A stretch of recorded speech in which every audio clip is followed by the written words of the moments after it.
Hi, Salam Dr. Walaikum assalam. How are you? Okay, staying there. All right. Friday's here, so you can at least relax just a little bit over the weekend, not too much. Yes, just a little bit. That's all right. It'll all pay off. Highly trust me on that one. It's all going to pay off. Dr. Sri, looking, Yes. looking Yes. good. I always look good. See Compared to, finish the sentence, Dr. Sri. Compared to? Compared to Dr. Tanga, Dato' Tanga, the burn man. Actually, I saw some breaking news on CNN last night that someone was on top of the Petronas Towers. It looked like him. I hope I will be very happy.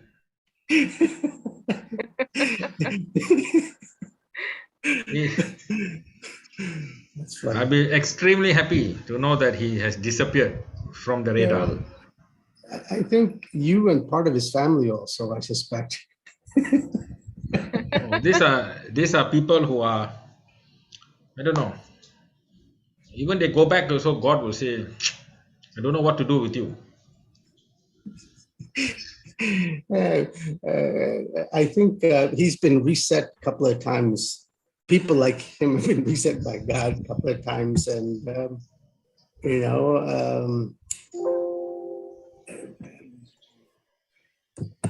what's this?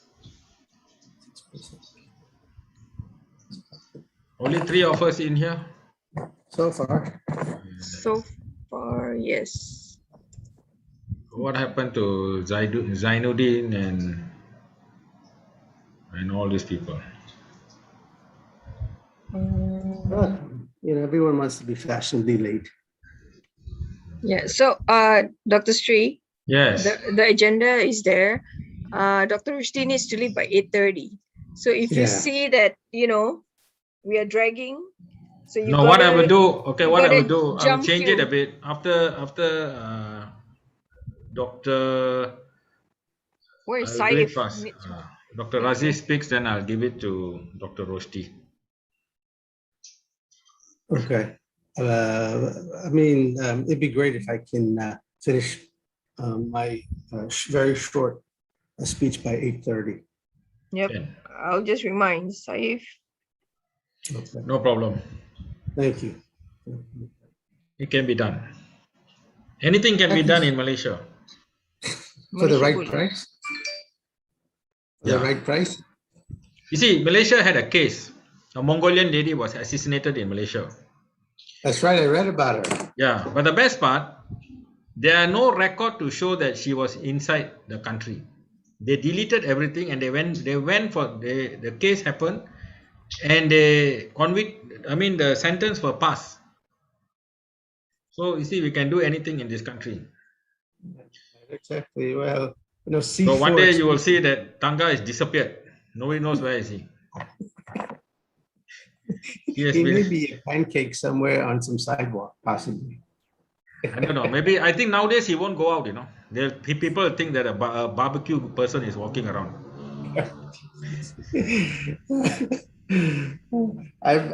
He's really got underneath your skin, that's right. Yeah, something is not right with him. Ini belakang ni boleh tukar tak gambar? Ravi. At the back can change the thing, Ravi. And why not? Can change. Mana mau tukar? Share screen, raise hand. Dekat mana mau tukar? Video. You see video, stop video, mute. Beside mute is stop video. Okay. There's an arrow there. Correct. Click the arrow. Okay. It says choose virtual background. Okay. Let me see. Yes. Wait, I need to do something. Let me try and share my screen. Okay. Share sound. Okay. Let me know if you can hear my sound. Can. Hold on. Let me try. Okay, I've already done choose my background. Okay. And then There, what your else? your background changed already. Okay, itu sajalah. Itu saja. Okay. Okay, you let me know if you can hear anything. Can you hear anything? I can hear you only lah, your voice. Okay, wait. Hold on. You better check with those people whether they are in or not. What do you mean? Dato Azizan. Doctor, can you hear? Yeah. And then, Loud? Is it yes. loud? Yes. You can hear lah. Yes. Okay.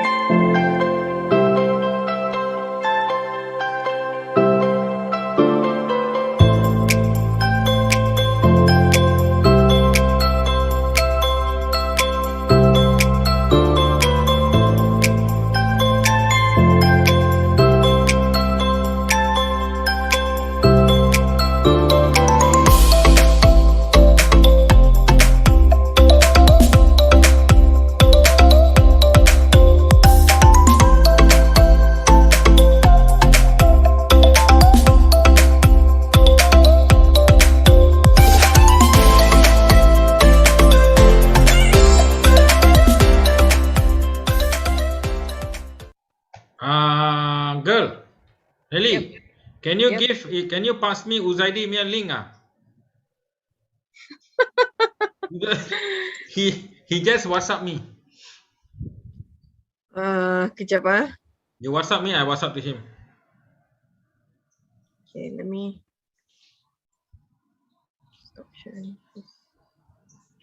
And then Zainuddin's link also. You connect with Dato Azizan, I will connect this side. I'm sure these people are confused. Hold on ah. Ini apa you signature ke atas tu? Wait ah. Yes. I mean going to start moderating, madam. Nine something I call you. Bye.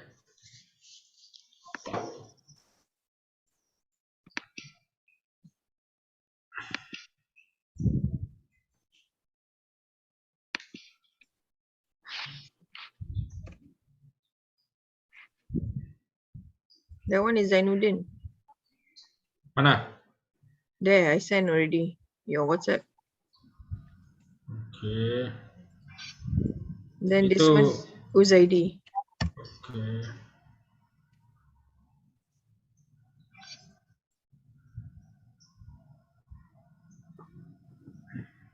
Anyone else? You try to get the Dato Azizan and Dr. Razif.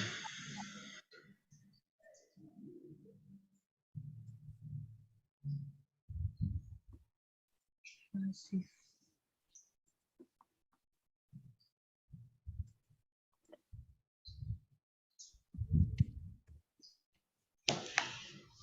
Okay. I sent all to you. Mana jahat lah you orang semua yang hantar pada saya. Dr. Razif. Sudah masuk ke? Not yet. We're still early. We're 5 minutes early.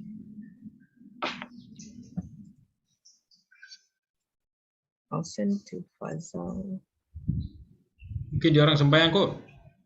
Mungkin. Okay. Betul.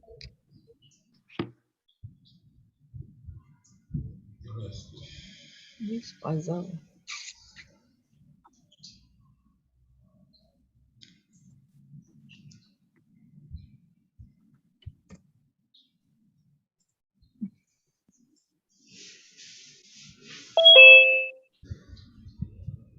Is that Saif? Yes, Dato.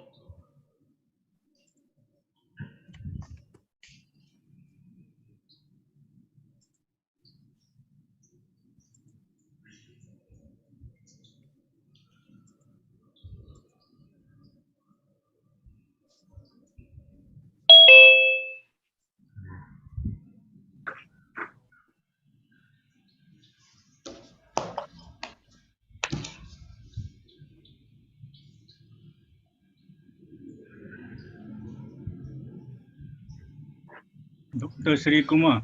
Yes, yes, You Dato'. can hear you. Yes, Dato'. Yeah, how are you? Good, good, good, Dato'. How are you, Dato'? Fine, thank you. You have how many? You have any idea on how many people will be with us today? In our register is about 80 to about 80 plus. Okay. But this is going to go live in YouTube and also in the Facebook. Okay.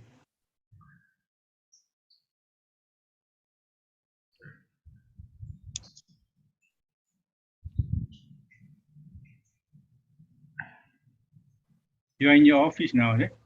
Yes.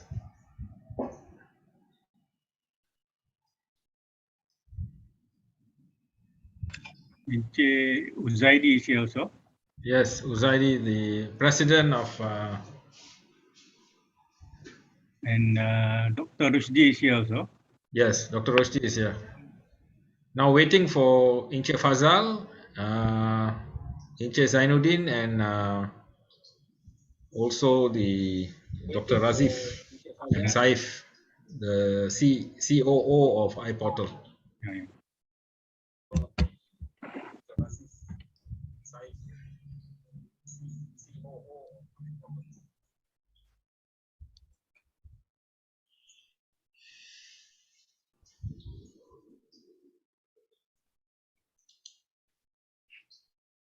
Ravi.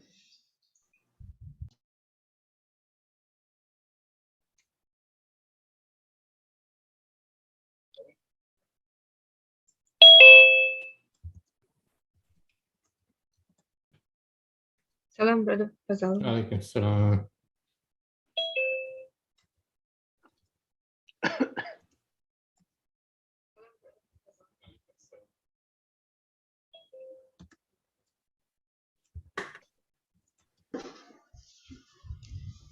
Mr. Fazal, how are you?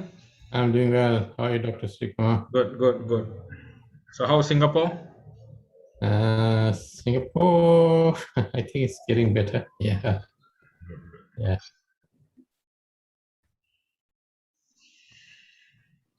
Yeah, I think things are getting a bit better.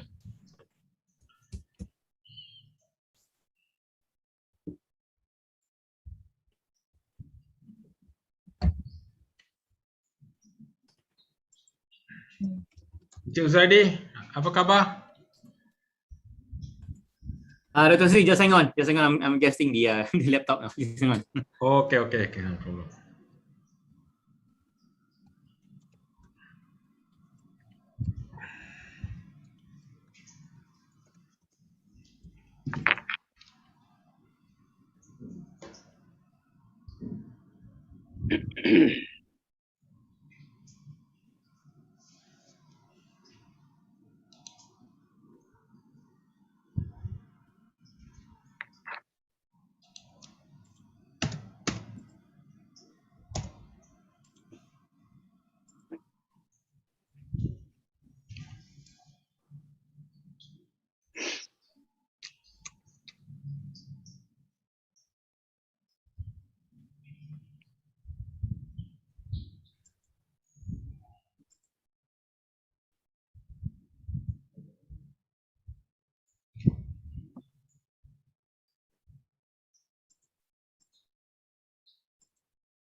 Hi, good evening. Assalamualaikum. Yes.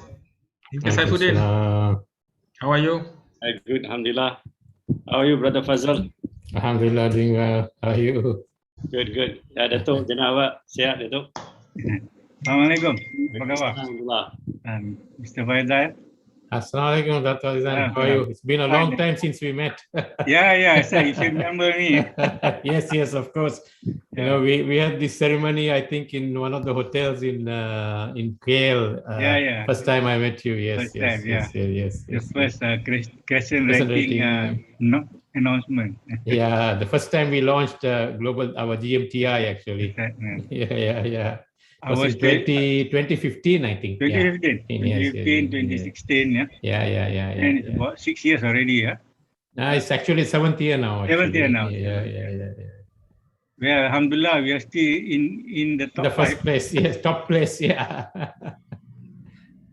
How are you doing, Dato? Alhamdulillah. Good, okay. Actually, Ahmad Shah called me yesterday. He said, I see your photo with Dr. Dato, what are you doing? Small world. My good friend when we were in Jeddah. Yeah, he told me. I didn't know that he knows you, so he told me, very long years ago. Yeah. It was more than 20 years ago. Yes. I think after that he left to Tashkent, I think. Yeah, he was in Uzbekistan. And I met him there too. All right, okay. Yeah, he sent the poster, that we were doing this. He said, I see you there. Small world. Assalamualaikum, Tok. Assalamualaikum. Waalaikumsalam. Cik Zaidi, apa khabar? Baik, alhamdulillah. Surviving. Surviving. Assalamualaikum, Cik Faizal. Mr. Faizal, how are you? Should be okay. Alhamdulillah. Mr. Dr. Rushdie is here. Chief Saifuddin, Dr. Saifuddin. Hi, Dr. Sri. Yes, sir. How are you? Okay. Just came back. I just came back from Central Market. Looking at the scenario there, Central Market. I see. So how's everything? Everything is picking up back again. That's why we were trying to assist, especially KL, Kuala Lumpur. We need a lot of icons.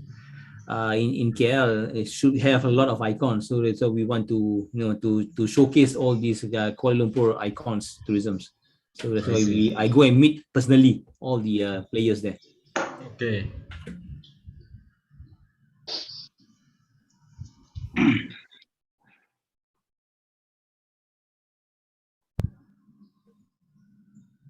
Are we starting at 7:30? Is it, Dr. Sri? Yeah. I'm just waiting for Encik Zainuddin to be here. Okay, all right. But he's the main man. You and him. Just behind the scene.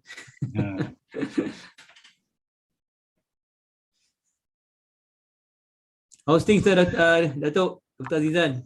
Fine, thank you. Rambut panjang macam rockstar sekarang ni. He told me 1 year already. Dia pergi barber. 1 year? Wow, this is the record. I blame my barber. Yeah. This COVID, we are scared to go to the barber, and it so happened he moved shop, is it? Oh, okay. Where is he now? Trying to sayang down because you are so used to one person. Yes. I know what you mean. Yeah. You get used to one person, then that person disappear. Oh my God. Boss tekan link masuk, boss. Yeah, I decided almost 1 year ago I'll do it myself. So I bought this machine. I have number 2 and I just bang. Yeah. That is a good one. You have to teach me, Mr. Fazal. Very easy. You have this. This hair cutting machines. Trimmer. Yeah, trimmer, and you just need some help at the back, which I asked my wife to do a little bit. And I do every 4 weeks, and I'm okay. Yeah. You look neat. I mean, not much hair anyway. So.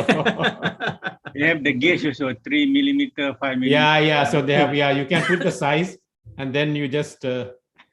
Don't you afraid that it will cut your skin? No, they won't cut at all. No, because they have the protector. Yeah. Wow, I didn't know that. I haven't tried it. Yeah. But the way especially our barber do it, fast. Professional. Yeah. Because going to the barber, at least before during the height of the COVID, it's a very dangerous because you stay a long time with the person, right? So, yeah, it's a touch point. If you happen to be the first customer in the morning, it's okay. Yeah. That's right. So you are the 10th or the 15th, This COVID, you can't see it. Yeah, exactly. Wow. A lot of things. So Dato, you decided to keep it. This is a legend. I think it's an excuse also. When we were in the service, we're not supposed to keep long hair and all that. Interesting. Right, and that's true. Interesting.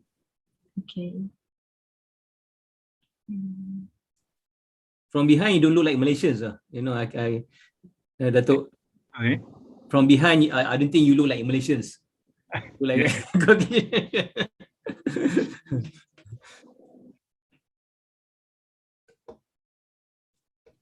when was the last time pergi Langkawi, Datuk? I left Langkawi 2018. Yeah. And I went there once because of one meeting. They invited me there. It was early in 2019. Oh, before the pandemic. Yeah. Since then, I didn't go. Oh, yeah. Oh, I see. All right. Okay. All right. Oh. And now I'm staying in KL. And the last time I was in Singapore was 2016. Okay. There for an expo. I can't remember which expo. Must be ITB. Yeah. Your Natas, I think. Natas, okay. Natas. Yeah. That's And the other one is the cruise expo cruise. Yeah. Okay. Sea cruise they call it, I think. Yeah.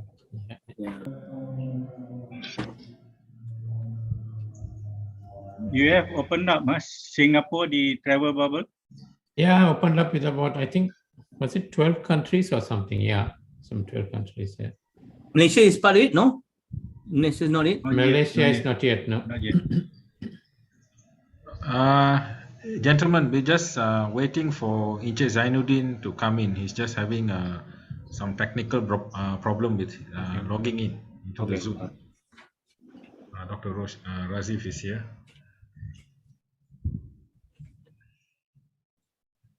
Probably the Wi-Fi on that side.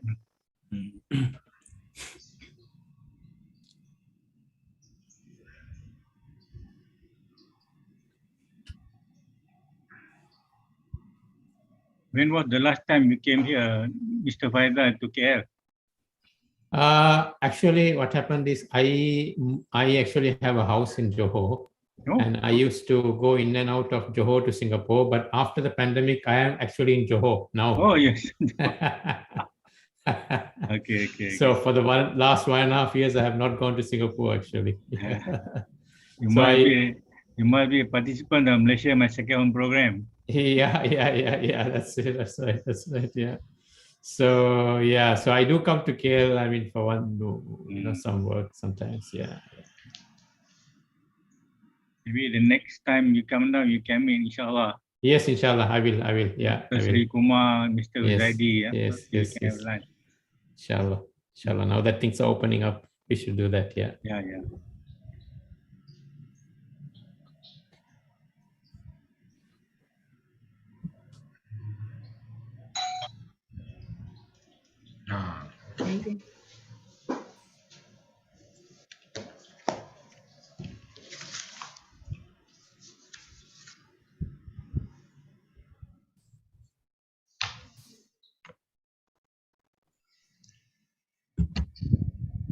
A very good evening, ladies and gentlemen, invited speakers, Yang Berbahagia Dato' Azizan Nordin, the advisor of Langkawi Tourism Association, Encik Zainuddin Kadir, the CEO of Langkawi Tourism Association, Mr. Fazal Bahardin, the CEO and founder of Crescent Rating and Halal Trip, Encik Uzaidi Udanis, the fellow of the Asian Center for Tourism and also the president of the Malaysian Tourism Council, Mr. Saifuddin Arif, the chief operating officer of iPORTAL, Dr. Muhammad Razif Jamaluddin, the president of the Tourism Educators Association Malaysia, and Dr. Roshdi, the CEO and co-founder of iPORTAL.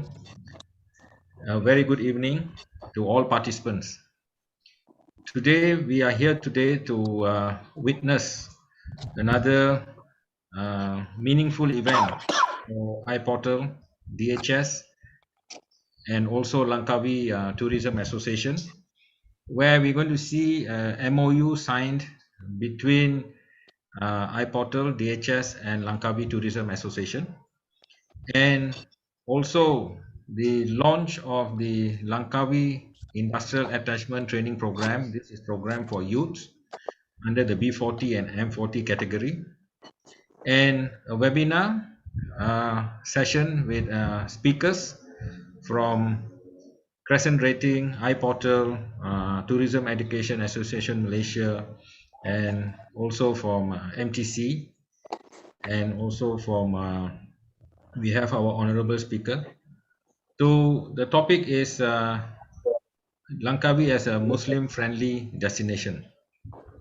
So without further ado, I would like to call upon Yang Berbahagia Dato' Haji Azizan Nordin, the advisor of Langkawi Tourism Association. Before I hand over the floor to Dato' Azizan, let me share with you that Dato' Azizan has spent about 40 years and 6 months in the tourism industry with the Ministry of Tourism, being the acting Director General, and a lot of experience in the tourism scene in Malaysia. He was also the CEO of Langkawi Development Authority from 2016 to 2018. So without further ado, I would like to call upon Yang Berbahagia Dato' to just to give your speech and some meaningful advice. Thank you. Thank you very much, Dr. Sri Kumar. Bismillahirrahmanirrahim. Assalamualaikum warahmatullahi wabarakatuh. And a very good evening. Encik Uzaidi Udainis, the President of Malaysian Tourist Council. Encik Zainuddin Kadir, CEO of Langkawi Tourism Association. Mr. Fazal Bahardin, CEO and founder of Crescent Rating and halaltrip.com. Dr. Rusdi Sadiki, the CEO and co-founder of iPORTAL Life Sdn Bhd. Mr. Saiful Arif, the COO of iPORTAL Life Sdn Bhd. Dr. Sri Kumar Siva Kumaran, Director and founder of DHS Hospitality Academy. Dr. Muhammad Razif Jamaluddin, President of Tourism Educators Association of Malaysia. A panel of speakers, delegates of this webinar, members of the media, ladies and gentlemen.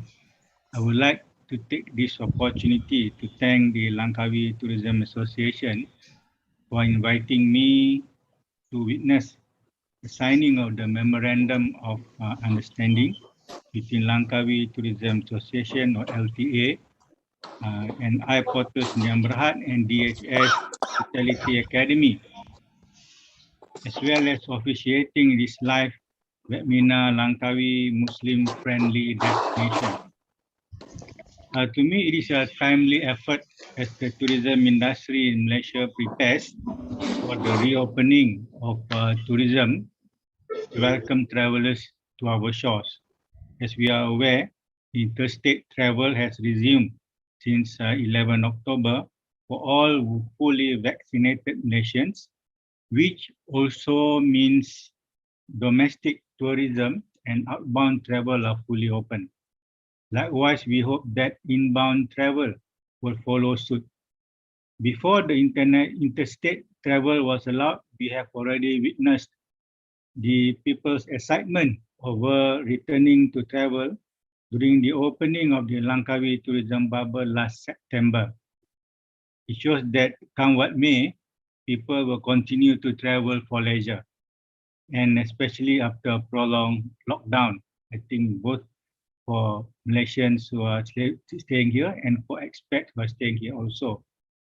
Being the leader and representative of the tourism industry to the state government and LADA, LTA welcomes this MOU initiative.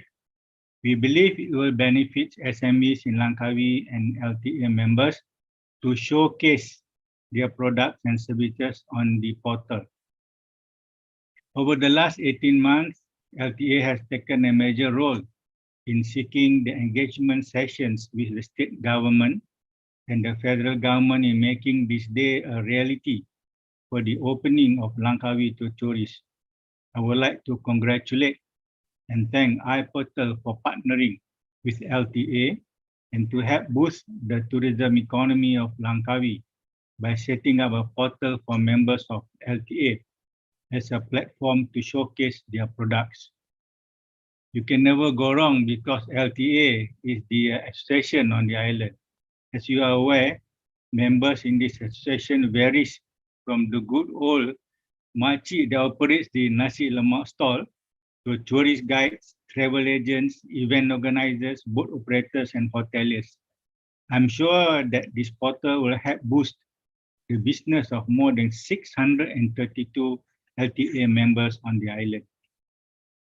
I understand that this iPortal has many subscribers and followers.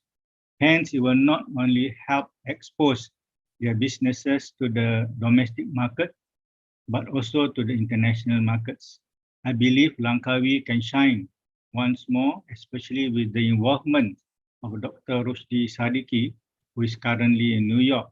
I hope that the tourism potential of this island of ours will be expanded to the European and Northern American markets, especially in New York City, the East Coast region of North America. Malaysia was very strong in this market, especially in the incentive and convention market segment and among eco lovers. In fact, I used to go to New York and Chicago to do bidding for incentive and convention before. I sincerely hope that the sudden exposure of Langkawi as an island destination will bring more American tourists to our shore, and through the collaboration of international airlines, especially Qatar Airlines, Emirates Airlines, and even Singapore Airlines. I'm proud to say that Malaysia is one of the first countries to realize the potential of attracting Muslims after the September 11, 2001. During that period, our government worked hard to draw the interest of Muslim travelers, especially from the Middle East market. I must say that their hard work paid off because this market has grown tremendously over the last 2 decades. Out of a total 26.1 million tourists in 2019, Malaysia's Muslim tourist arrival reached about 5.33 million, contributing about 16.72 billion ringgit, which is approximately $4 billion towards our economy. And let me share with you that the economic value of the Muslim tourist market to Malaysia. For example, from the total average length of stay of an international tourist in Malaysia for 2019 was recorded at 7.4 nights. And the West Asian market especially had the highest average length stay of 9.8 nights. And to be more detailed, in 2019, Saudi Arabia had the highest average length of stay at 10.8 days, with the highest expenditure per capita of 2,915. Meanwhile, Kuwait, an average of about 9,080 ringgit, and which is about 10.2 days, and UAE about 9.7 days. Meanwhile, the latest Global Muslim Travel Index, GMTI 2021 report released last July indicated that Malaysia and Indonesia as the top 5 Muslim-friendly tourist destination among 140 countries evaluated, and Malaysia continues to top the chart for the 6th time, like what I have spoken to Encik Faizal just now, since 2015. And indeed, we have come a long way. As Langkawi gears up to welcome the return of tourists to its shores, we must grab this opportunity to create awareness among tourist industry players here of the potential of tapping into the Islamic tourism and Muslim tourism market. And archipelago of 100 odd islands, sometimes they say 99, some is 100, But whatever it is, Langkawi is known for its geopark status and the beautiful natural landscape, legends and myths, history and world-renowned heritage sites. It's also a duty-free shopping, warm and wonderful hospitality and manners, and others. These are all the assets that have potential to lure the interest of not only conventional tourists, but also the lucrative Muslim tourist market. Langkawi itself is predominantly a Muslim community. Therefore, it has the capability to cater to the unique needs and requirements of the Muslim tourist market that have specific faith-based needs when it comes to travel. Among them are the halal food, or that which is permissible by Islam, and a place to pray. So Muslim tourists need not to worry about eating at the popular fast food restaurant chain in Malaysia. In fact, the whole of Malaysia, KFC, McDonald's, Domino's, Pizza, and so forth, just to name a few, because they are all certified halal. During lockdown, people have become more familiar with virtual services and tourism experiences. And banking on that trend, we are hoping that the collaboration with iPORTAL will help increase the digital presence of SME in the tourism sector and the global level by displaying their products in the marketplace and at the same time showcase the best of Langkawi to the Muslim world. Besides that, with guidance from the government agencies such as the Islamic Tourism Center, who conducts various research and training, establishes standards and recognition programs, as well as guidelines for organizations who are ready to cater to the Muslim tourist market.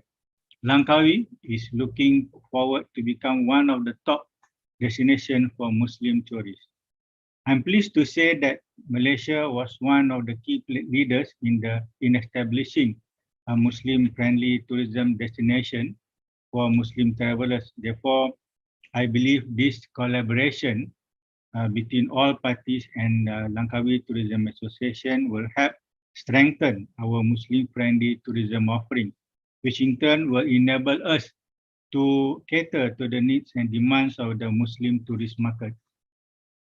I would like to take this opportunity to thank Mr. Faisal, the CEO and founder of Crescent Rating, to this event, and thank you for joining us. Your presence here today will lend dynamism and we can collaborate and share ideas about the Muslim travel market. In this MOU, I'm happy to note that DHS ASEANA will be offering 100 scholarships to Langkawi youth to participate in the Langkawi Industrial Attachment Training Program. This is a special program designed for school leavers to undergo training for the food service industry for the duration of 1 year. With the opening of Langkawi travel bubble to international tourists around November or December this year, more hotels will reopen again. And in the long run, it will provide employment and the island will get to retain its youth who will be providing with skills to work in the hotel industry. I am heartened by the fact that this is a good training program which will enable more youth in Langkawi to gain the experience and skills they need to successfully participate in the labor market while the economy recovers. I hope more courses will be offered to the people in Langkawi. Let me conclude by wishing everyone a fruitful seminar to expand our understanding and appreciation to the Muslim tourist market, and so we can move forward toward getting more tourists to come to Malaysia and to promote more Malaysia as a Muslim-friendly destination. With that, officially witnessed and launched the Memorandum of Understanding between Langkawi Tourism Association and iPORTAL Life and DHS Hospitality Academy. Bismillahirrahmanirrahim. Fasabi bihamdi rabbika wastaghfir innahu kana tawwaba. And stay healthy and stay safe. Wabillahi taufiq wa hidayah. Wassalamualaikum warahmatullahi wabarakatuh. Thank you very much. Waalaikumsalam.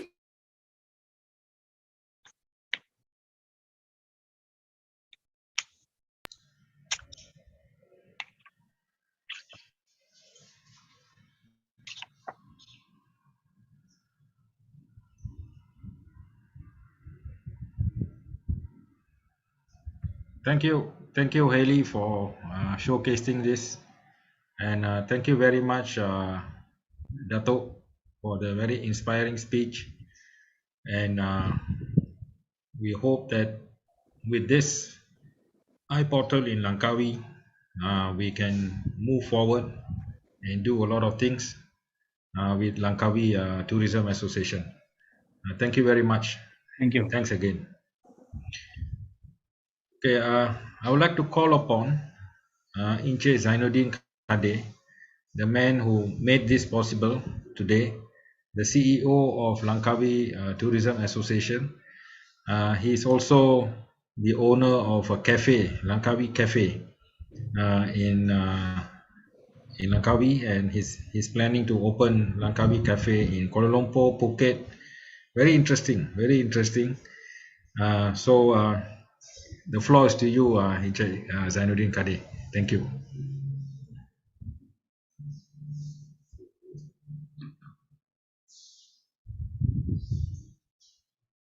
You're on mute, brothers.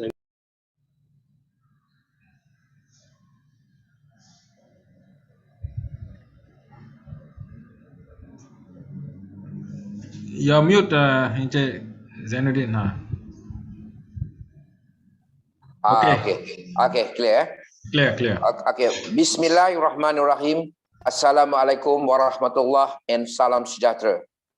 Encik Uzaidi Udanis, President of Malaysia Tourism Council, yang berbahagia Datuk Haji Aziza Nordin, Advisor of Langkawi Tourism Association, Mr. Fazal Bahardin, CEO and co-founder of Crash Rating halaltrip.com, Dr. Rusdi Sadiki, CEO and co-founder of iPORTAL Life Sdn Bhd, Mr. Saifuddin Arif, CEO iPORTAL Life of iPORTAL Life Sdn Bhd, Dr. Sri Kumar Siva Kumaran, Group Director of Founder DHS Hospitality Academy, Dr. Muhammad Razif Jamaluddin, President of Tourism Educator Association of Malaysia, panel of the speakers, delegates of this webinar, members of the media, ladies and gentlemen. So I would like to start by thanking everyone for being here virtually and for tuning into this event. On this very important day, we are about to mark another milestone in the development of the tourism industry in Langkawi. Presently, Langkawi Tourism Association of LTA has 632 registered members and more than 2,000 affiliate members, and he may hope to bring and expose them to the international market. LTA is the only association on travel and tourism that promote and look after the welfare of the tourism players in Langkawi. I witnessed firsthand how damaging the pandemic was to the SME in the tourism sector and members of the LTA.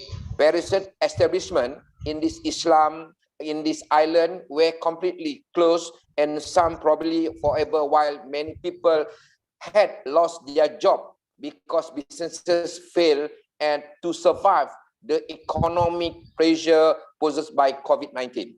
Ladies and gentlemen, as the CEO of Langkawi Tourism Association, I would like to thank iPORTAL Sdn Bhd and DHS Asania for inviting us to be a partner, hence giving us the support at the time when we needed the most.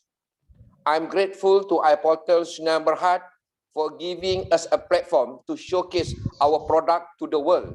It is my hope to see tourism players in Langkawi full embrace the digital transformation in the order to keep up with the changing pattern of the global tourism. The iPORTAL platform to be launched today will definitely help to promote our members' activity. Today will feature in the Asian region, the Northern American market, as well the European country. I would like to thank DHS Asania for taking the initiative to offer scholarship to the youth in Langkawi to enable them to undergo training for the food service industry. under the Langkawi Industry Attachment Training Program. I hope that this program will be encourage our youth in Langkawi to stay on the island and work in the tourism and hospitality sector. After all, the tourism industry belong to the young. It is my hope that this MOU will have foster closer ties between us, and hopefully we will create opportunity for other cooperation with iPORTAL Sinar Berhad and DHS Asania soon. The pilot project of the travel bubble in Langkawi, the start last September, had attract a total of 60,504 tourists and generate as much 24.9 million as of the October 6th. We are relieved to know that there will be no more COVID-19 screening requirement for the people who wish to travel to Langkawi. This was due to the low prestige of the tourists who were tested positive during the screening. As there was no COVID-19 cluster from the tourist bubble project in Langkawi, it seemed that we have passed the first test. In line with the government, so afford the future developing the Muslim-friendly travel segment, Langkawi also take the initiative to do the same. In fact, Langkawi was already in the Muslim tourists radar as we become the third destination introduced by the state-owned flag carrier of the Qatar in 2019, after Penang 2018 and Kuala Lumpur in 2011. Qatar Airways was the first Middle Eastern airline to fly to Langkawi. If not the pandemic, we will have a total 5 flights per week offering 1,270 seats. Before I conclude, I would like to express my gratitude and heartfelt appreciation to iPORTAL Sinar Berhad and DHS Hospitality Academy for the offering such an invaluable partnership, the aim that elevating the tourist economy of the Langkawi. And I hope the thing Langkawi iPORTAL will be developed in Langkawi very soon. Wabillah taufiq wal hidayah. Wassalamualaikum warahmatullahi wabarakatuh. Thank you so much. Thank you very much, Encik Zainuddin. Very aggressive, very motivated. Thank you for your speech, and it is good to know that you are keen to have Langkawi iPORTAL. I think that is something that I think is very interesting, and we look forward for this collaboration between LTA and iPORTAL, and also with DHS Asiana on the sponsorship of 100 youth from Langkawi. Yes. Thank you very much. So without further ado, I would like to call upon Encik Uzadi Udanis, the Fellow of the Asia Center for Tourism and also the President of the Malaysian Tourism Council, to give us 1 or 2 words that will create an impact. Thank you. Thank you very much, Dr. Sri. Bismillahirrahmanirrahim. Yang berbahagia Dato' Haji Azizan Nordin, advisor for Langkawi Tourism Administration, dan juga mantan our bosses, actually my boss in tourism Malaysia, and also has helped us a lot in especially tourism industry. Yang berbahagia Cik Zainuddin Kadir, Chief Executive Officer of Langkawi Tourism Administration, Dr. Rushdie Siddiq, the Chief Executive Officer of the iPORTAL, Mr. Fazal Bahadin, the Chief Executive Officer of Crescent Rating, and Mr. Brother Saifuddin of the Chief Operating Officers of iPORTAL, and also the Doctor, yang bagi Dr. Muhammad Razif Jamaluddin, our President of the team, the Tourism Education Alliance Malaysia. Assalamualaikum dan salam sejahtera and salam produktif pelancongan. Firstly, I would like to thanks to the organizer for inviting me to this prestigious event, memorable event, together with all these tourism heroes.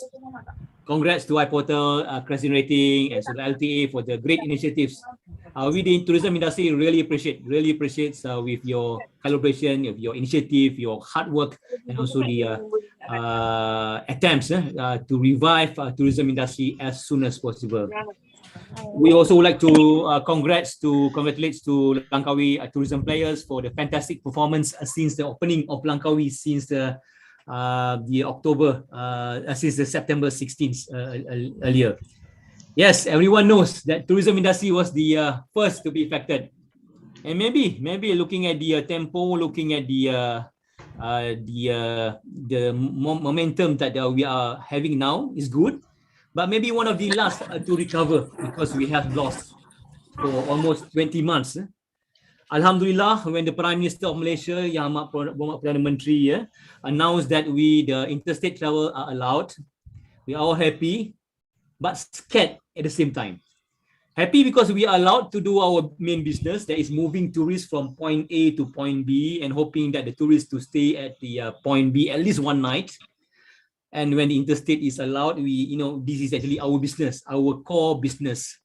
And the tourism, this announcement is a happy announcement. But again, afraid because we don't know what's happening in near future. A lot of things has changed. After they open up Langkawi for domestic tourists, we can see that there's a lot of improvement that can be enjoyed by Langkawi tourism players. We can see that Langkawi has come, has been alive again. Previously, a month ago, it's like a ghost town. It was like ghost town. Now it's lively, vibrant, and a fantastic destination to visit. But the actual question you should ask is, has our business able to maximize the potential of the destination, for example, in Langkawi? Or are we just hoping that the business will come back to the normal, similar to the level of 2019? Are we expecting that the world will go back to the normal, or we do the same thing, same old things, becoming a ground handling agent, becoming a supplier to for the car rentals, becoming a supply contractor to the wholesaler of the international wholesaler? Well, recently, a study has been conducted by the IMD,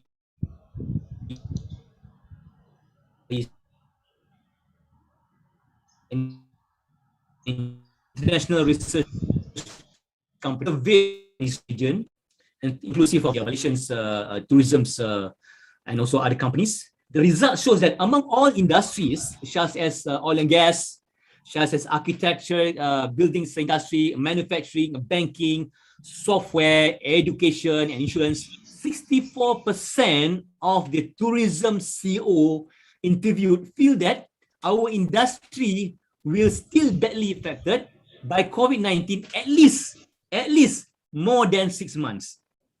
It will take more than 6 months for us to recover.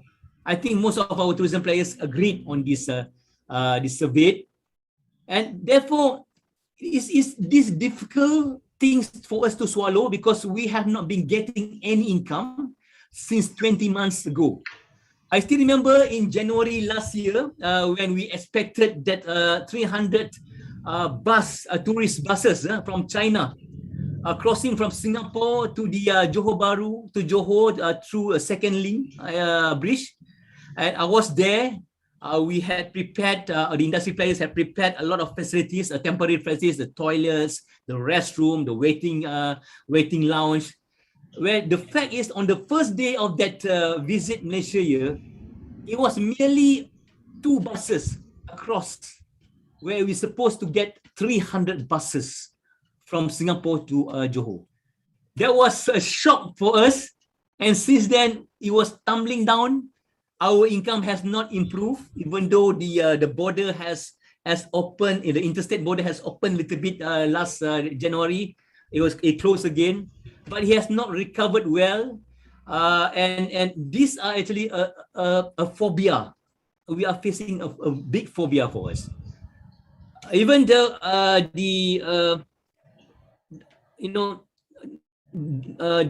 main problem of all this situation is actually there are a few things. One is the cost of loss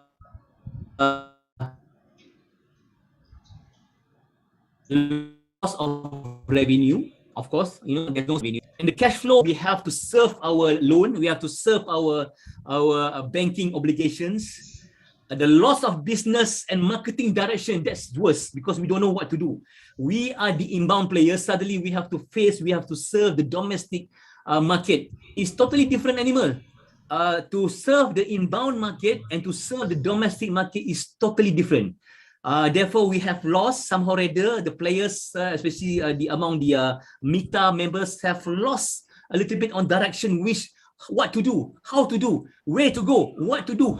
So this kind of things is actually a loss of directions and a loss of core capabilities. We have a big capacity building since 1990s right to 2019. But suddenly he has a loss of these core capabilities, such as difficulty in getting new talents. Recently, I had an engagement with a few hotels. They're having problems on getting new talents. So these are actually new problems, facing the new opportunities, facing new challenges. So moving forward, we at Malaysia Tourism Council, MTC, has formulated 5 steps to recover our tourism industry as fast as possible. We hope that the players, the local players, especially tourism players, especially Langkawi players, will start to initiate these 5 steps as soon as possible, because we need to move forward. We're hoping that the old time will come back, but it will never be the same. So these 5 steps that we need to reinvent products. We have to look into the branding. What kind of branding? We are so happy that iPORTAL with Langkawi Tourism Association and also the Crescent Rating to position Langkawi as one of the prime destination for Muslim travelers. This is very important because this is actually a blue ocean for us. It's blue ocean. We don't want to go to the red ocean. We want to go to the blue ocean. So branding is very important to find the right niche for Langkawi and also to have a good USP, unique selling propositions. We have the beach, all the nice beaches, the Chenang, everything. Also, Phuket has also all the nice beaches. Also, what about Bali? They have nice beaches. We have fantastic resorts. Phuket, they have fantastic resorts. So we have to find the right niche, the right USP for us to position our branding into this world market. That's number 1. Number 2 is the research target market. We have to find ways. What kind of market are we having now? We don't have, we used to have China groups, plenty of groups. As I mentioned just now, during Chinese New Year, at least 300 buses comes across the Singapore to Johor. But there is no more. In fact, when we when I must personally engage with my players in China, they were saying that they are different now. They have different tactics. They have different strategies, marketing strategies. Therefore, we need to see what kind of market we are attracting. Are we targeting a more quantity, or are we specifying more quality? So these are the things that we need to. If we find quality, we need to provide quality service. Do we have this quality infrastructure? Do we have a nice transportation, a long stretch limousine? Do we have that? Do we have a nice, comfortable tourist bus? Where in Vietnam they have fantastic facilities. They have Thailand, they have fantastic bands. The Toyota, if I can mention the brand. But here we have a China brand bands. Are we compatible with them? So we're talking about luxury tourism. So if we are targeting luxury tourism, do we have the capacity?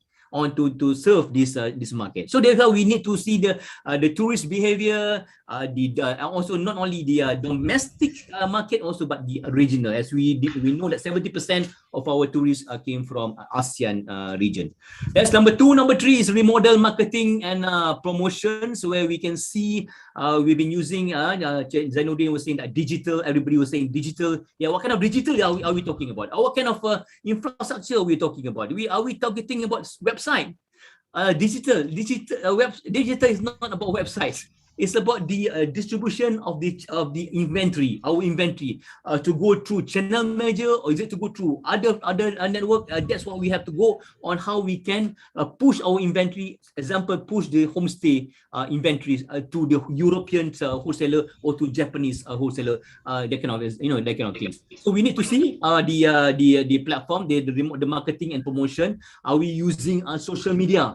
If you depends on Facebook, Facebook has changed the algorithm so fast.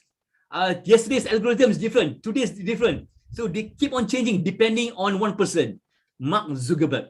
He is like a god who can change one day to all kind of regulations and terms and conditions. We see that we have seen that Donald Trump, they have millions of followers in Twitter. One fine, just click a buttons, all the fans has disappeared because he has been banned in the Twitter's zone. So this, we're talking about social media.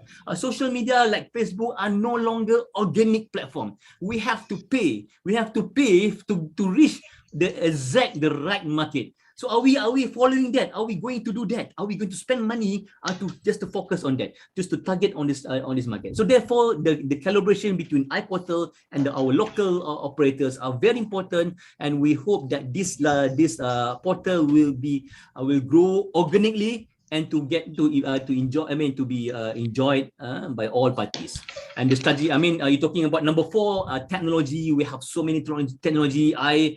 Yesterday I had a discussion with one of my colleagues in Singapore. I was saying that the Raven has produced, they call it smart glasses. Smart glasses. We have this all kind of smart things. The human being becoming less smarter. The machine is getting more better, then so that's why they have all kind of smart equipments, smart watch and all this. So smart glasses are becoming soon. So therefore, they don't have to go to that destinations to attend the conference, to attend the conventions. They just wear the glass, the Raven sunglass, just to experience, to attend the so-called conference all over part of the world. That's the incoming now. So we are facing that kind of problems. We need to ride on technologies. All these technologies, the technologies are here. We have to leverage all this technology. And number 5 is recalibrate the industry. We know that a lot of things need to be changed. We are now depending on the Industry Act, Tourism Industry Act, which is already formed in 1992. A lot of things has not been founded in 1992, like OTA, like Airbnb. There's nothing. Therefore, now we need to revisit back on the Act. What kind of things that is need to be improved for us to be relevant and to make sure that industry players can move forward and survive and conquer the world. Conquer the world. So these are the 5 plans we are formulate under National Tourism Council. We hope that all the industry players get together and to at least to adopt at least 1 or 2 of these steps. We all agree that tourism industry will never be the same again. Therefore, it's important that we need a lot of innovations. We don't have to create innovation, we can adapt the innovations. This innovation requires a lot of collaborations among the industry players, among the stakeholders, among the federal government and the state governments. This requires a lot of collaborations, and collaboration requires a lot of engagement because we need to understand each other, the challenges and this one. So the tourism industry is getting more competitive day by day. Therefore, we need to be proactive. Alhamdulillah, with tonight's event, it shows that the industry players are ready to transform, ready to calibrate, and ready to move forward, and ready to conquer the world. Therefore, I, on behalf of Malaysian Tourism Council, would like to wish all the tourism players here in this platform, especially the Langkawi tourism players under the Langkawi Tourism Associations, all the best. And we are all behind you. We are behind and supporting all the way to make sure that tourism industry is number one contributor to our nations, our Malaysians, our beloved country, Malaysia. With that, thank you very much. All the best. Assalamualaikum warahmatullahi wabarakatuh. Thank you. Back to you, Dr. Sri. Thank you, Encik Usadi. Thank you for sharing the 5 points that MTC has come out for the tourism industry. I think that is something very interesting, and we hope that this can be shared to all areas of the industry. So I would like to call upon, a small change here. I would like to call upon Dr. Rushdie from New York. Welcome to Langkawi virtually. And let's hear from the founder of iPORTAL. Dr. Rushdie, over to you. Okay. Thank you, Dr. Sri Kumar. Dr. Nordin, Encik Kadir, Encik Uzedi, Brother Fazal, Encik Staff Arif, and Dr. Razif. It's a pleasure and honor for us at iPORTAL to be part of this historical collaboration today. The collaboration today is looking at the world as a sunrise. And that's the part that's exciting. How do we take advantage of this beautiful sunrise with respect to this MOU in Langkawi? It's always difficult to follow after Brother Uzedi's speech. He just gets everyone excited. And then I've got to talk at that level, and I can't. So that's my preface. So the Muslim lifestyle space is big and it's growing. Data basically says it's about a $189 billion opportunity as of 2018, expected to be about $224 billion come 2024. The numbers are probably conservative, and that's what makes this opportunity. It's not a niche opportunity when you talk in the hundreds of billions. It's a mainstream opportunity. Taking a step back, travel and tourism was the hardest hit sector during COVID. It was hit harder than financial sector, agriculture sector, consumer sector. The GDP of countries contracted because a number of countries' GDPs relied on the travel and tourism sector. We had layoffs and furloughs. We had bankruptcies. Now we have a shortage of skilled and trained people who have left. And the good work of Dr. Sri and DHS is hopefully building pathways back as a feeder to the space. Muslim lifestyle travel 2.0, that's what we're talking about, is going to be different than Muslim lifestyle travel 1.0, which has been led by Crescent Ratings. If you are fortunate enough to have looked at their Global Muslim Travel Index, GMT, for the last 5+ years, you will see the trends. And it is a study that I encourage all of you who are part and parcel of this webinar today to look at from Crescent Ratings. Crescent Ratings defined what Muslim lifestyle travel is, and now it is helping contribute to defining what Muslim lifestyle travel is 2.0. 2.0 starts out with the foundation of safety and security and confidence. It's about a travel readiness indicator, which is something that Crescent Rating is working on. So 2.0 builds upon the accomplishments of 1.0, and 2.0 includes the following. It's in no specific order. One is obviously halal food will be there, but the halal food will be part of something that is going to be bigger and greater, which is sustainability. The halal food, like all food, has a carbon footprint. And the consumer, the guest, is going to be asking for low carbon food. Obviously, it's still halal. And so the halal industry has an opportunity to work with the travel industry towards a common aligned goal, which is addressing climate change. We are showcasing our responsibility in the Muslim lifestyle space. So that's the first thing. The second thing is Micro SMEs and SMEs have been impacted hard, but micro SMEs and SMEs have never been part of the narrative with respect to the travel and tourism space. Why? Not sure, but that's yesterday's news. Going forward, they have to be part and parcel because they are part of the multiplier effect. They provide jobs, they contribute to the local economy. So on iPortal, what we expect to do, and this is what Brother Uzedi had talked about and others have talked about, is a marketplace for those linked to the travel and tourism industry. So guests reduce friction in finding opportunities. Every guest coming to Langkawi should take a piece of Langkawi back with them, whether it's back to New York, back to UK, or what have you. That reminds them to return also because of the wonderful time they had. The third area, what we expect to see in this new normal is the rise of tech tourism. Malaysia is positioning itself not only an Islamic finance hub, al-halal hub, but also a tourism hub. Can we add an element of tech tourism? iPortal and DHS and others will be doing a tech tourism seminar later this month because we believe that this is going to be a major contributor to this particular space. Reference to what Brother Uzedi talked about, the role of technology, and websites is not just technology. We're going to see the rise of Waqf tourism. We're going to see the rise of community tourism. These are areas that Langkawi will be able to take advantage of. So we're extremely excited about this. Training and education, extremely important. This is the Achilles heels in this space. And the work of DHS is invaluable. And it's on not only training and education, but placement. This is what makes it different than others out there.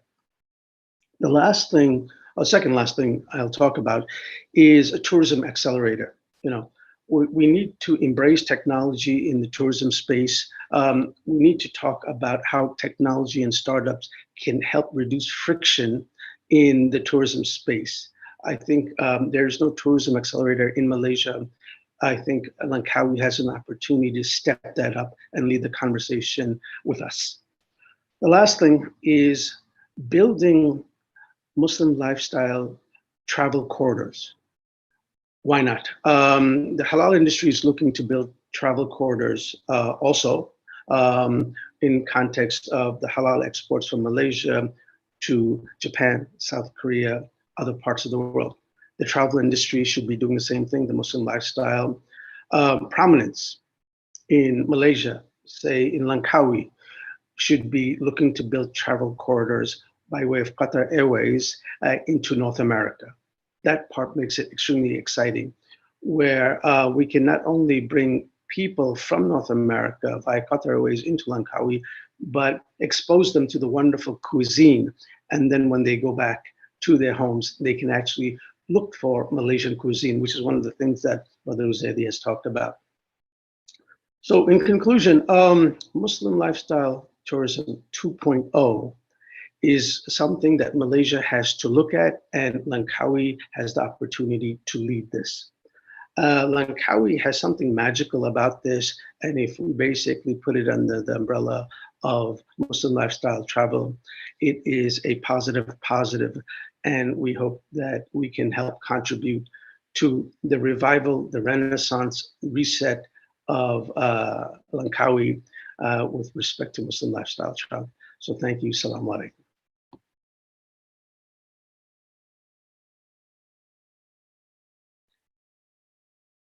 Dr. Sri, back to you. Yes, thank you very much, Dr. Roshdi, for opening up our knowledge on tech tourism and also on the carbon footing and all these things. I think this is something very interesting, and will be a good thing for Malaysia to look at. So without further ado, I would like to call Dr. Muhammad Razif, a good friend of mine from UITM, who has been very helpful, and he's also the president of Tourism Educators Association Malaysia. So Dr. Razif, over to you. Assalamualaikum and good evening, everyone, especially to my good friend over there, Dr. Sri. Yeah, tonight you were the moderator, and also to I think a long friend of mine, Dato' Azizan. So before this, I was also one of the members for PATA. And then we have one of the popular figure, Mr. Uzaidi, which I think is everywhere in the Facebook. I always follow his work. And then also to Dr. Rushdie and brother Saifuddin, as well as Mr. Fazal, and also, if I'm not mistaken, Mr. Zainuddin from TCO of Langkawi Tourism Association. Okay, so today I think Langkawi is one of the popular discussion for the past, I think, but for the past 1 month or 2 months. Let me try to mesmerize you with my presentation. I hope you are all mesmerized with my presentation today. And I prepare one slide to all of you because today I think it's important for all of us to start thinking of what we can do with this Langkawi. So I hope my slide is visible to all of you. Okay, Dr. Sri, can you see my slides? Yes. So the title of my presentation today is Integrating Niche Destination Branding for Langkawi. Okay, before I started with my presentation, I'd like to share with all of you, this is the research that we have conducted with my students. So we received grant from the Ministry of Higher Education. So, but somehow the topic is not really on Muslim tourism, but what I would say that it gives me the idea of what the tourists perceive about Langkawi. Okay, I hope people in Langkawi can take notes of what we see here. Okay, this is what we found from the literature search, where we can see that, excuse me for a while. Okay, so these are all, one of the coverage that we found from the literature where people see about the historical progress of Langkawi being a tropical island centered on fisheries, rural community base, and domestic retail. But nowadays, I think started from 2000. Before that, I think before when the Langkawi started with Lima, and then they started to promote Langkawi to the international market, which has resulted in Langkawi progressively slipping into deterioration, and the initial potential of Langkawi do further developments that were not driven by actual data, but rather by conjecture by the tourism players, which resulting in disasters. And from the statistic, it shows that even the number slightly increased in 2019, but somehow we can see the number is quite fluctuate. So that's why we have to study why there's the trend of declining in attendance for let's say for Lima and also for the Langkawi. And for that reason, we have to ask ourselves today, what is the perfect niche destination branding for Langkawi that suit the products that are available in the island? Okay, so when we talk about this, we have to understand that the discussion that took place about Langkawi is that it caters to various segments and require various products to satisfy the targeted segment. And one of the most important thing that we want to avoid is the over-tourism, because when the policymakers recognize the underdeveloped segment, then they started to promote, and it brings more people to Langkawi. And then the dearth of data and findings on tourism progress make it sometimes rational for the policymakers to examine the new strategic and sustainable concept. So what we found today is that for us in the academic line, we sometimes don't really have the data to support our claim. So that's why what we want today, or what we propose, is that to have a strategic collaboration between the academia as well as the stakeholders in Langkawi as well as in policymakers for us to start designing the right strategic positioning for Langkawi. And there are abundance of studies, but mostly conducted based on the literature gap, but not from the real problem that Langkawi is currently facing. So for that reason, when you look at the travelers, inbound travelers to Langkawi, you can say that more than 80%, more than 85% are domestic tourism, only 12.5%. That is just a rough estimation of, because we don't really have the data, but this is based on the general data that we receive for Malaysia inbound arrivals. And then when we talk about domestic tourism, most of Malaysians go to Langkawi because of due to the school holiday, as well as they want to enjoy the duty-free shopping. But what we can say that bulk of the travelers that go to Langkawi came from these four main destinations, which are Singapore, Indonesia, China, and Thailand, that contributed about 65%. And from here, you can see that only Indonesia that can be regarded as the Muslim destination or Muslim countries, but the rest are not. But somehow, like what Mr. Uzaidi mentioned just now, we Langkawi or the travel agent look into this Chinese market as well as the luxury market, which I also feel the right way to do. But at the end of the day, the most important thing is we have to start to think of the new strategic positioning. It should consider, okay, first of all, we have to consider the existing products. So when we interview the foreign travelers or international travelers, and they say that Langkawi is well known as the holiday destination because of the abundance of resorts and chalets available along the shore. And you can see that there are lots of luxury branding, international brand like St. Regis, Ritz-Carlton, and so on and so forth. So that's why people know about it, because those who are the members for that brand know about Langkawi because of they subscribe to the brand or the product. And then Langkawi is also famous for a short getaway to relax and spend time with family, especially for the domestic market during school weekends and public holidays. And Langkawi is chosen as the holiday destination by high-end tourists because they want to unwind and spend time with family in a peaceful location. So we have to understand that why they go to Langkawi, because they want to have the peaceful environment. Okay, and then for a short getaway, the respondents indicated that they believe Langkawi has the products necessary to fill the 3 to 4 day vacation. And one more thing that we have to also take into account is sustainability. Langkawi is not an ideal beach vacation destination that offers thrilling water activities such as snorkeling. So we cannot go snorkeling or scuba diving and island hopping in Langkawi, but it is a rather combination of rainforest and beach activities that make the vacation unforgettable.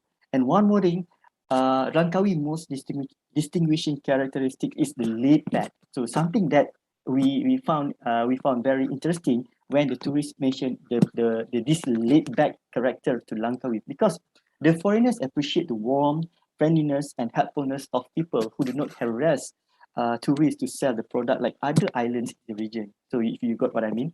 And okay, now if we look into these two, when we want to put these two into equation, then we need to understand that we have these existing products and also sustainability. And now what we have to do is to find branding strategies that are able to maximize the existing products, as well as we don't want, why we say that we have to look into existing product and sustainability, because we don't want to have massive development to the island, because you know that it will damage the island.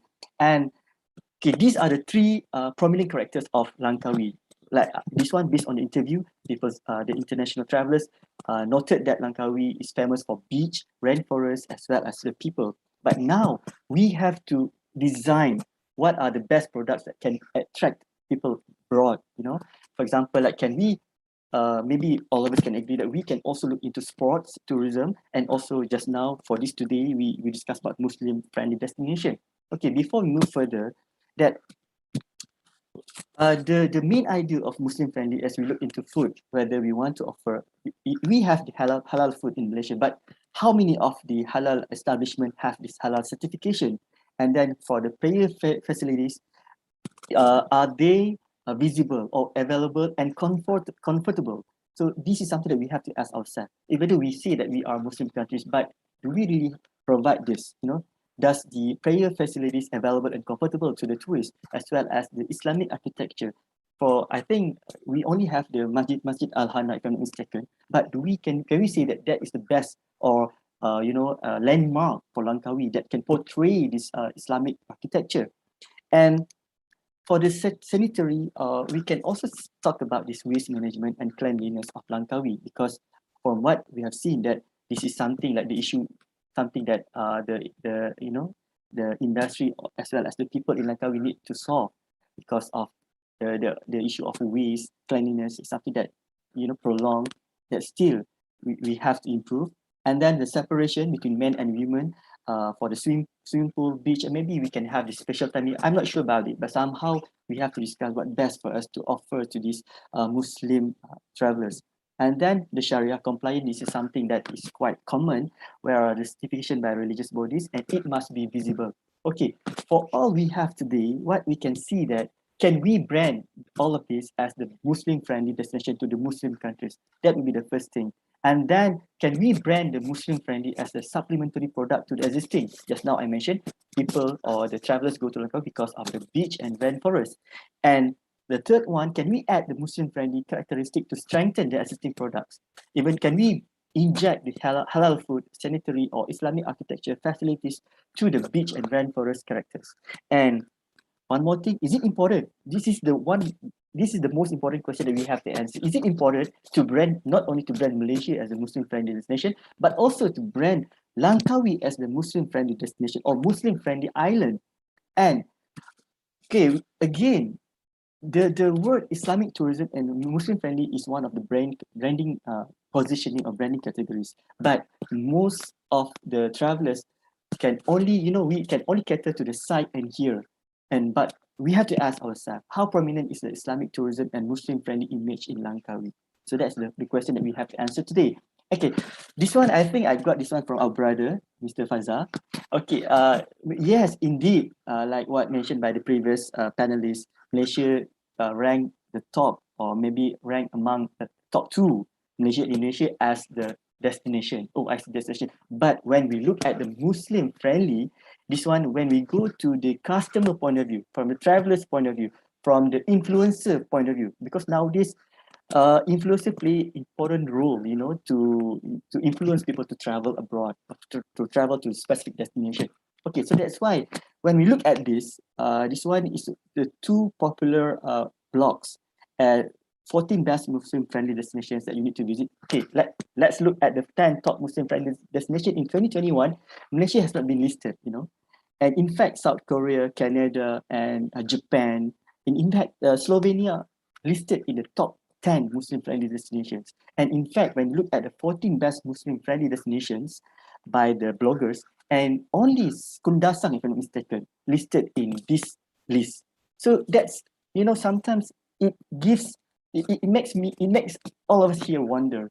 We always claim that we are one of the Muslim destinations in the world, but somehow the people outside there, they are the one who come here to visit us, but they don't think so. So something that we have to, we need to improve in the future, because the branding is really important when you want to bring people to come to your shore.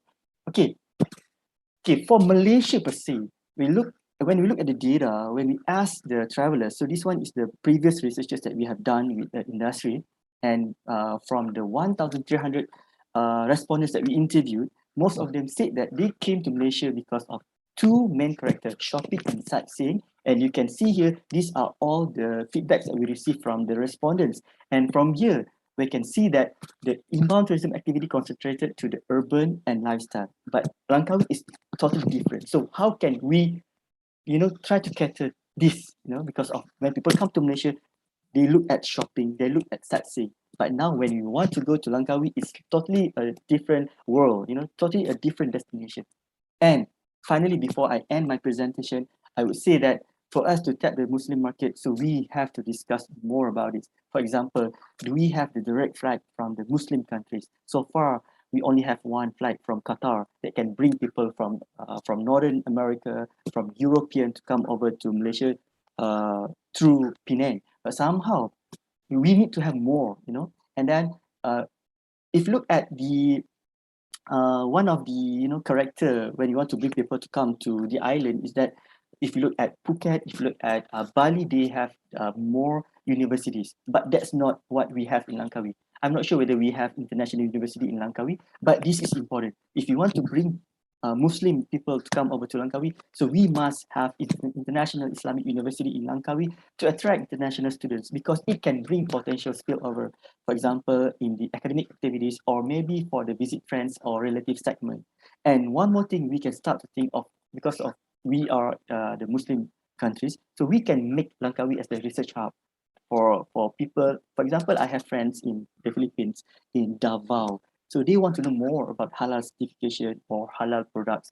So maybe they can come over to Langkawi to learn more about this, and then to have more package, attractive pricing, to bring travelers from popular destinations in the region as well. One of the most important things that we have to answer today, do we have the landmark, the Islamic architecture that available in Langkawi that can make us see that Langkawi is the Muslim-friendly destination?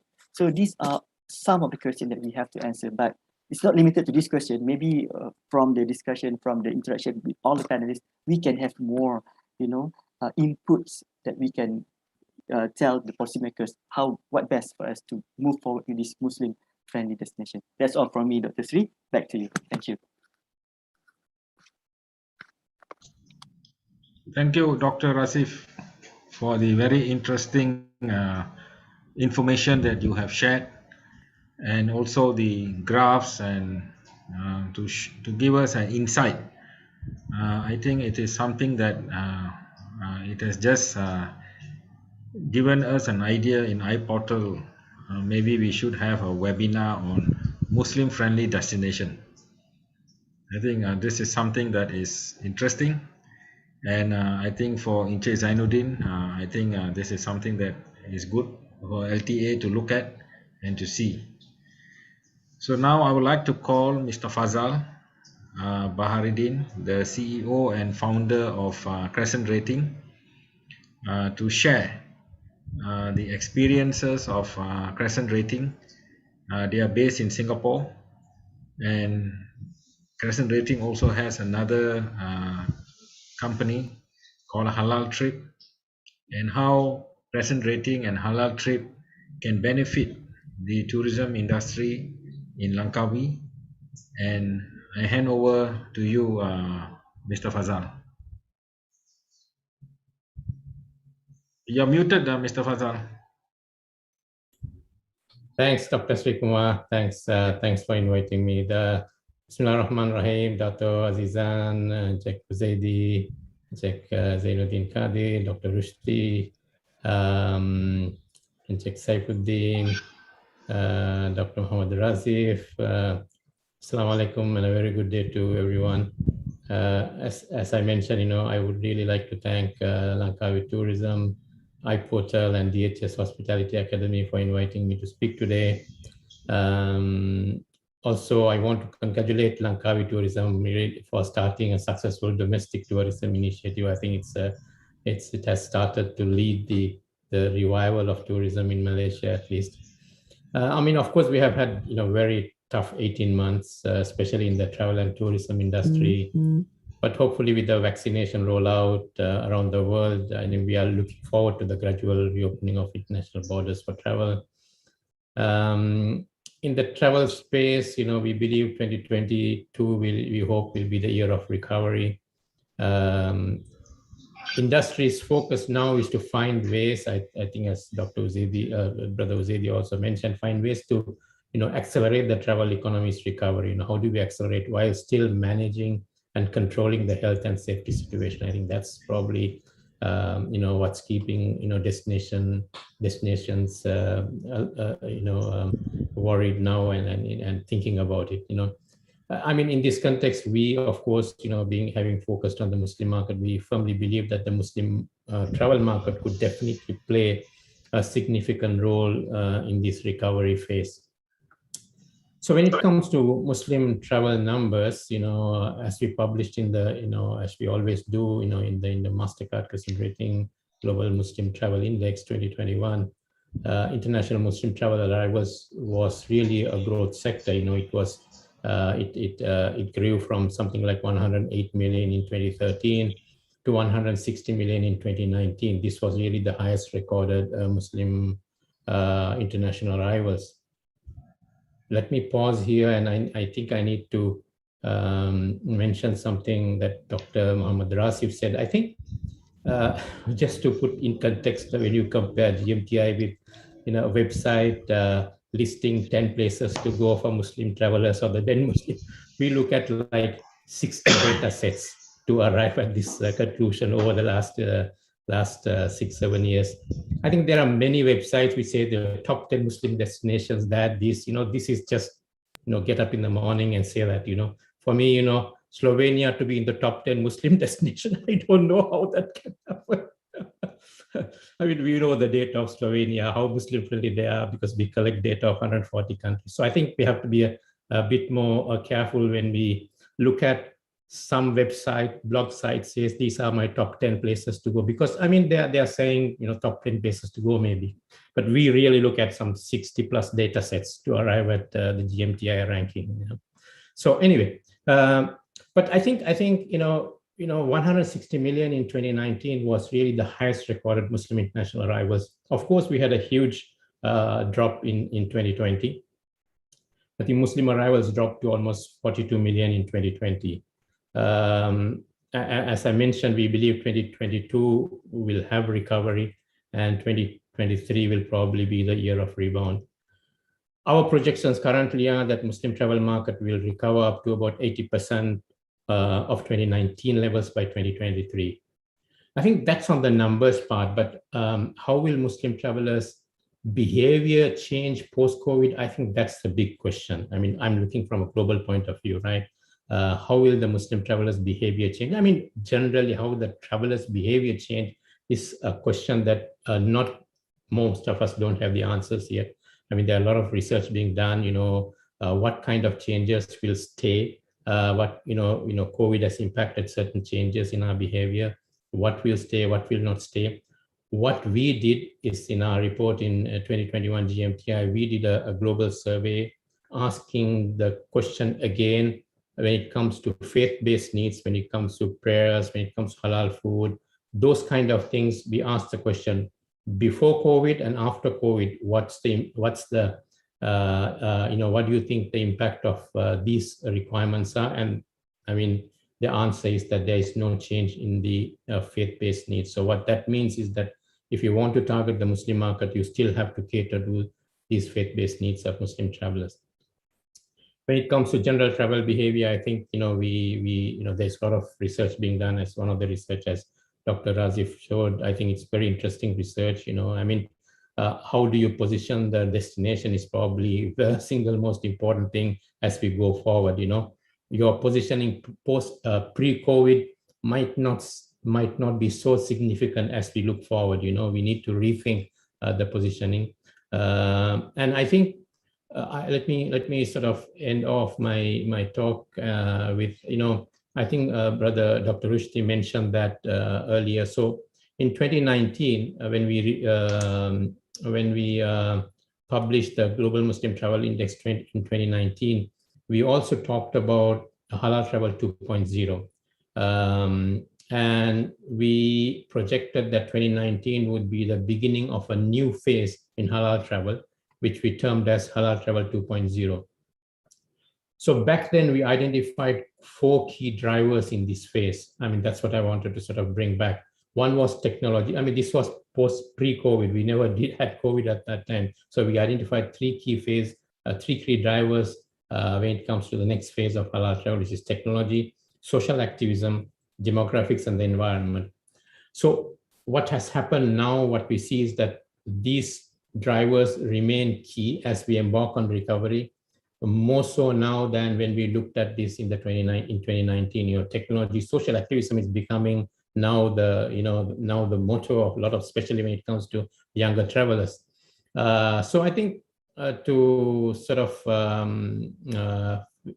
conclude my talk, I think Muslim market will continue to play a significant role in the next phase of growth, especially in our region, ASEAN. As we know, 40% of the Muslim population in ASEAN is Muslim anyway.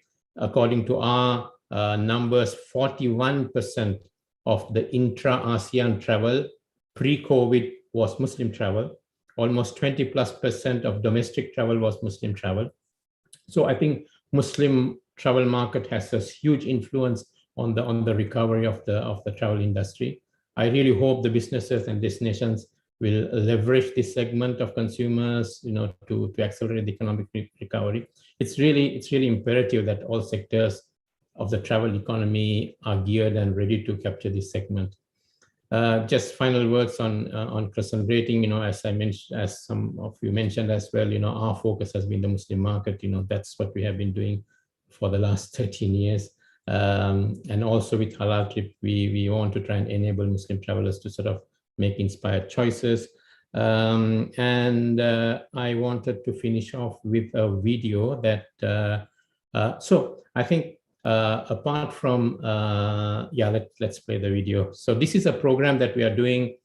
Just pause a bit. I want to sort of put context to it. I think while, and this is, I think except for Malaysia probably to a large extent, but while some Muslim countries are thinking of, okay, let's do, should we target the Muslim market or not? Should we do something or not? there are many non-Muslim countries who are really targeting the Muslim market, Japan, Korea, and we have been working with many other destinations. Like this is a South Africa, so we have been working with Cape Town Tourism, and this is a video produced by them to get their hotels Muslim friendly, using one of our, using our rating system. So that's what I wanted to show you, to try and just to put context into, while we are thinking as Muslim countries, should we do that or not? There are non-Muslim destinations who are saying, we are going to do it. So thanks. Thank you very much, and hope it was useful. And let's listen to the video, and thanks. Assalamu alaikum.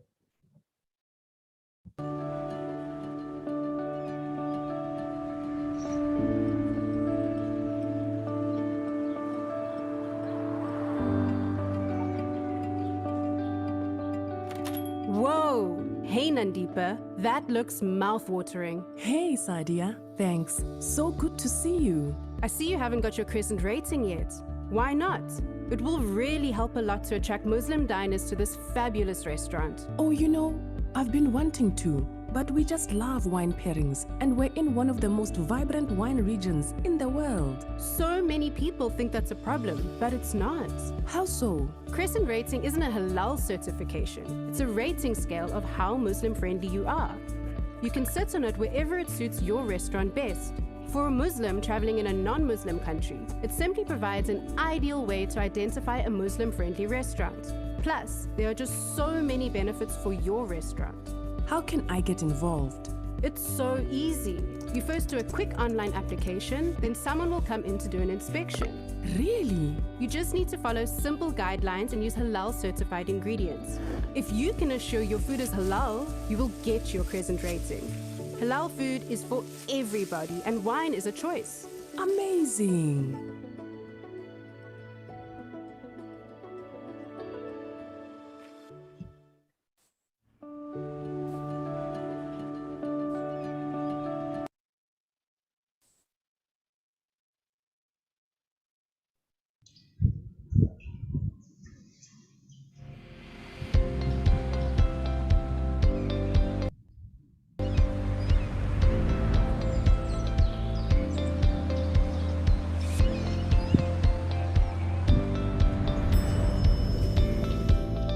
Sadia, it's been too long. Hi, Brett. It's gorgeous. I love what you've done with the place. I'm so happy that you decided to join us for the night. When I heard that you got your crescent rating, I just had to come experience these magical views. Thank you so much for introducing me to Crescent Rating. As we are not a dry hotel, the Crescent Rating scale from 1 to 7 works really well for us. It also helps a Muslim traveler to identify how Muslim-friendly your hotel is. That's great to hear. How did you find the experience? It was so easy. First, we did an online application, followed by a site inspection. I can't wait any longer. Show me what changes you've made. It was just a few tweaks and adding services to cater to the needs of our Muslim guests.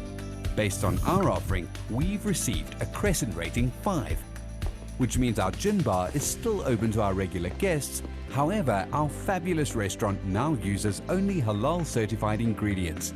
That smells delicious. We provide guests with prayer mats on demand and directions to nearby mosques. We also point out other halal eateries in Cape Town. Additionally, we have discreetly placed the Qibla direction in our bedrooms. How have you found it? Well, having our hotel on halal trip has been fantastic for occupancy. And the Crescent Rating online training courses have also helped our staff to better understand the Muslim guests. I feel at home already. I never want to leave. Wait till you see the views from your room.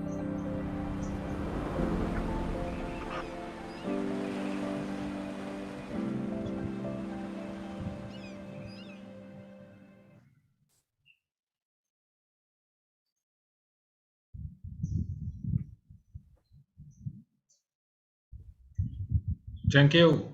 Thank you very much, Mr. Fazal, for the introduction of Crescent Rating and Halal Trip. I think it was indeed very informative and also very knowledgeable. I think this is something, Encik Zainuddin, you can bring this to your members in Langkawi, and also to Encik Uzaidi of how you can introduce crescent rating to the hospitality industry and also the tourism players. And I think it is something that is very interesting to see and to know. So without further ado, I would like to call Mr. Saifuddin, the COO of iPORTAL, to present his speech and also to do the closing of this event today. So over to you, Encik Saifuddin. Thank you very much, Dr. Sri. Bismillahirrahmanirrahim. Nahmadu salli ala Rasulullah Karim. Brother Uzaidi, yang bahagia Datuk Haji Azizan, Brother Zaiduddin Qadir, Dr. Muhammad Razif, my brother Dr. Rushdie, Brother Fazal, my sister Hailey. Good evening over here and good morning to Brother Rushdie over in the New York. Alhamdulillah, this is a very good event. I think Brother Rushdie and the team has worked very hard together with Dr. Sri Kumar to bring this reality, and we look forward for a good synergy work with people like the esteemed people over here with the help of the ministry and also the tourism and Dr. Sri Kumar present rating and all that. And if you look at very closely at the Muslim friendly, we go back to our sources, which is the Quran and the Sunnah. And the Prophet ﷺ said, the most beloved of people of Allah are those who are most beneficial to others. So this tourism here is a big thing. And it's not only just Langkawi that we're talking about, it's all over the world. And Brother Fazal mentioned very clearly is how it affects the society, the economy. And the Prophet also said that he would raise his companions to be at the service of others, nurturing them with burning desire to be at their aid and to consider it's a mighty form of ibadah. So when you help people, make them comfortable because people are coming from different parts of the world, you make them feel good, that becomes an ibadah, that is an act of worship, which is very highly regarded, if you look into the Quran and the Sunnah. And what do Muslim travelers, I think we said again and again, is what they want. And they come from different parts of the world and there are different categories of people they come. It's not just only halal food, the prayer, the water usage, friendly toilets, Ramadan, if they come during Ramadan, what do you need to provide them with services and facilities? And also certain places where, where they have the non-halal activities going on, how do you actually adjust them to be Muslim friendly? And also the recreational facilities with privacy.